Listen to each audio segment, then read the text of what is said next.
नमस्कार। जय श्री कृष्ण। राधे राधे।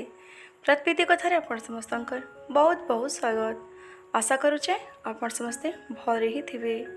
आज आम जानमु मोहिनी एकादशी व्रत कथा। मोहिनी एकादशी वैशाख मासर शुक्ल पक्षर एकादशी तिथि रे पड़सी।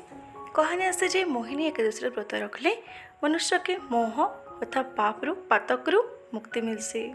ई जन्म तथा परजन्मर पाप सब नष्ट हो जासी। वैशाख मासर शुक्ल पक्षर एकादशी तिथि रे भगवान श्रीकृष्ण मोहिनी रूप धारण करथिले आउ देवता मान के अमृत पान करथिले। सेतिर लागि दिन के मोहिनी एकादशी कहा जासी। तो चलन में जानमु मोहिनी एकादशी केबे रहउचे। मोहिनी एकादशी रहउचे एप्रिल 8 तारिख गुरुवार दिन। तो चलन में जानमु एकादशी रा व्रत कथा। थरे भगवान श्रीकृष्ण युधिष्ठिर महाराज कर संगे कथबार्ता होतिले वार्तालाप करुतिले। तो सेतेबेले युधिष्ठिर महाराज मारे जिज्ञासा उठला मोहिनी एकादशी विषय जानवा लगे।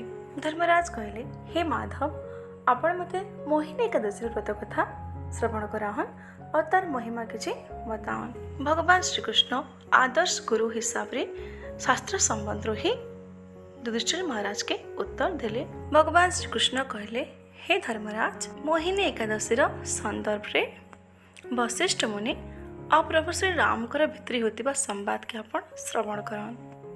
आशा करुचे आपण के आपण प्रश्न उत्तर सेनु मिली जिबा।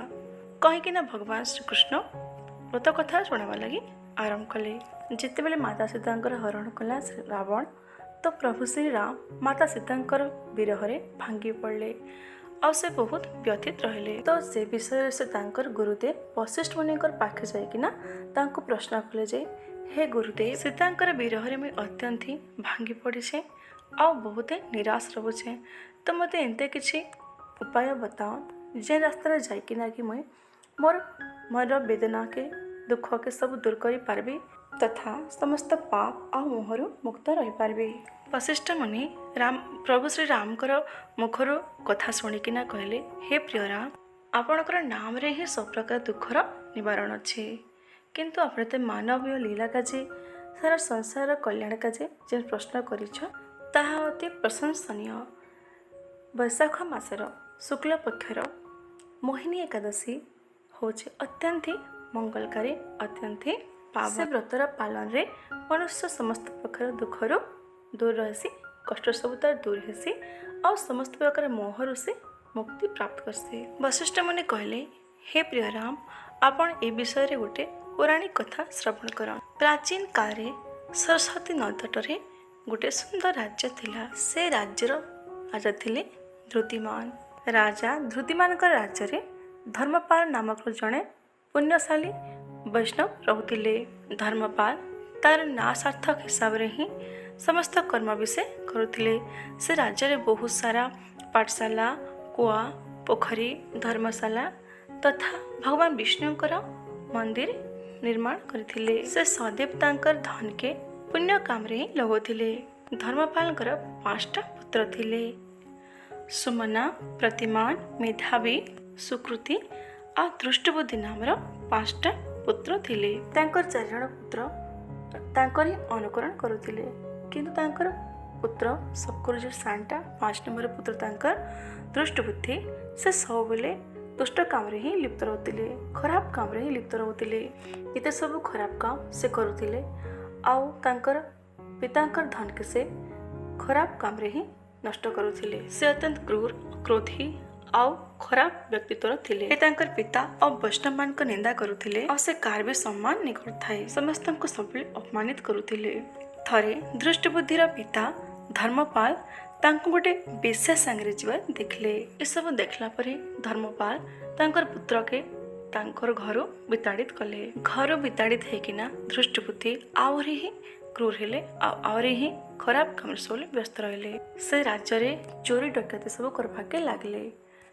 से अनेक बार धरा भी पड़ले राजा मानकर सैनिकरू, किंतु तांकर पितांकर कर्म के देखिना राजा तांको सब छाड़ी दउथिले। किंतु दृष्टबुद्धि केबे भी नहीं सुधरी और से अनेक ही खराब काम करवाके लागले। दृष्टबुद्धिर व्यवहार देखि राजा राज्यर विताड़ित कले।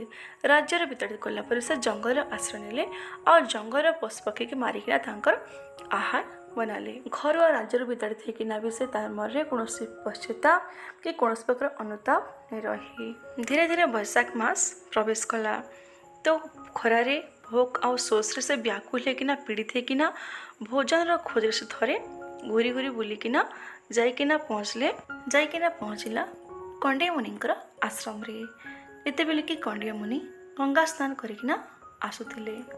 कंडे मुनिंकर ओदा कपड़ारो किछि पानीर छीटा तार शरीर रे पड़ला।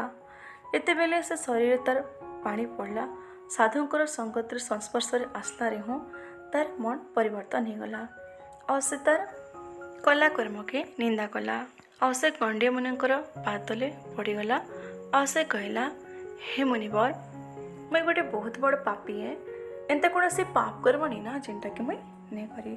तो हे मुनिवर मत कौन से एमती आध्यात्मिक रास्ता देखाहन मार्गदर्शन कराहन जेन द्वारा कि मोर पाप सबके धोई पार्बी और मोर मुक्ति पथरे आगे बढ़ी पार्बी मोर सब पाप के नष्ट करि पार्बी और मोक्ष प्राप्ति करि पार्बी। कंडेय मुनि कहले हे वत्स तमे चिंतित नहीं हो तमके तमर भूल प्रायश्चित हो जाए अनुताप हो जाए सेटा ही बहुत बड़ कथा है। तो एबे तमके गोटे एमती रास्ता बतौछे जे रास्ता के तुम जाइकिना चलिकिना से पथर तुम तो मुक्ति पथर आगे बढ़ी पारब और तुम सब पाप के नष्ट करि पारब। बैशाख मासरे पड़ुथिबा शुक्ल पक्षरे एकादशी मोहिनी एकादशी और जदि तुम से व्रत पालन करब तो तुम सब पाप नष्ट हो जावा और तुम तुमर मुक्ति पथरे आगे बढ़िकिना भगवान विष्णुकर लोक के प्राप्त करि पारब तथा तुमके तुम समस्त पाप कर्मरु मुक्ति मिली जिबा। ये सब शुणिकिना खुशी हो गला और से मुनिंकर वचन अनुजाई भगवान विष्णुकर मोहिनी एकादशी व्रतर पालन कला निष्ठार सहित भक्ति श्रद्धार सहित से व्रत कर तार जीवन सब पाप नष्ट हो गला आ तार जीवन अंतर से वैकुंठ के प्राप्त कला।